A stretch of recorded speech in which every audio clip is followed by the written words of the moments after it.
Կին, գեղեցիկ, խելացի, նպատակասլաց, տաղանդաշատ, բարի, առաքինի, Աստծո ստեղծագործություններից ամենայուրահատուկը։ Ծննդոց 2:22-ում Տեր Աստված Ադամին վերցրած կողոսկրից կին արարեց և նրան բերեց Ադամի մոտ։ Առանց քեզ կյանքը լիարժեք չէր, և դու ստեղծվեցիր, որ քեզանով տարածվի սերը։ Կին, որ անսահման քնքշության տակ ահռելի ուժ ես պարփակել, որ ողջ գիշեր աչքերդ կարող ես արցունքով լվանալ, իսկ առավոտյան անկեղծ ժպտալ ու շուրջդ գտնվող աշխարհը ավելի լավը դարձնել,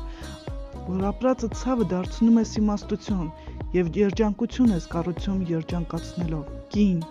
մարդկության արարման սկզբից պատմություն ընկերտող աշխարհում, երկրում, շրջապատում, ընտանիքում։ Առակաց 31:30-ում ասում է. «Սուտ է վայելչությունը և ունայն գեղեցկությունը, այն կինը, որ վախենում է տիրոջից, նա կգովվի»։